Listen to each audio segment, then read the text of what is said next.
Pradeep, what really is the problem? Are you undermining Atishi? Because somewhere, remember, when you play to the gallery, the Aam Aadmi Party will obviously play to the gallery. It's their core strength. This is how they play their politics, with that trademark blue shirt, the Reynolds pen, the chappal. You never know. That Maruti, Sohail might also come back one of these days. But how will you take on Pradeep and Arvind Kejriwal in Delhi? And how will you undermine Atishi? Well, Deepti, the issue is very serious. The issue is about, look at the chair and look at it very, very carefully.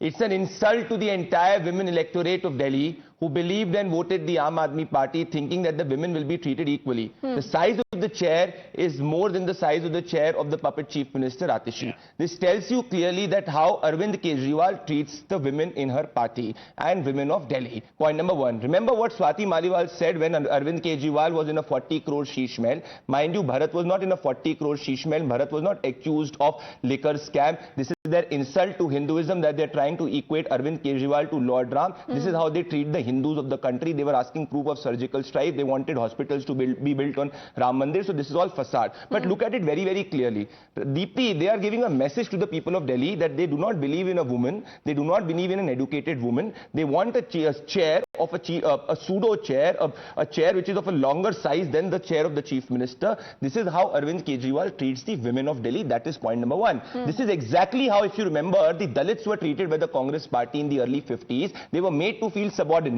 On the first day when Atishi takes oath, comes on the office as the quote-unquote puppet Chief Minister, she has a chair which is a bigger chair. This is exactly how Sitaram Kesri was treated by the Congress party just because of being Dalit. So today Mr. Kejriwal treats the women in this manner. Tomorrow he treats the Dalit in the second manner. And I'll tell you the larger issue is it's about the insecurity of Mr. Kejriwal. Look at the Twitter timeline of Manish Sisodia. Not a single tweet congratulating Atishi is there on his Twitter timeline today because Mr. Sisodia is extremely angry. Mr. Sisodia is angry because Mr. Arvind Kejriwal asked Mr. Sisodia to vacate his residence. Mr. Manish Sisodia, Arvind Kejriwal did not ask Mr. Manish Sisodia whether he wants to continue as the Deputy Chief Minister because he's insecure of Manish Sisodia. Similarly, Mr. Kejriwal is extremely insecure of Atishi because he knows that if in 3 months Atishi becomes quote-unquote a bit more popular in the Aam Aadmi Party circles than him, then his leadership will be challenged. So the issue is multifaceted and it is also anti-constitutional. Just 10 seconds. 10 seconds. 10 seconds. The chair, Pradeep. Yeah. No, the chair is everything. Imagine. No, I'll give you an analogy. When Vasundhara Raje is sidelined, you make a Bhajan Lal Sharma the Chief Minister. No, Bhajan Lal was is that also a dummy Chief Minister? Deepti, Bhajan Lal is a Chief Minister who's there. Do you see an empty chair? Do you see Mrs. Raje governing Rajasthan? No, it's Bhajan Lal governing when Raje.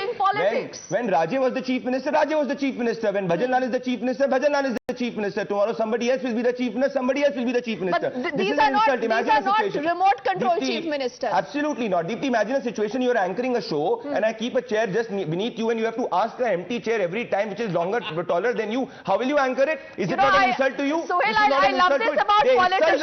They get stuck anywhere and they will hit back at the media. I am the future that was born 100 years ago. I am the purpose that emerged with India's independence to be a force for business that makes doing good our business.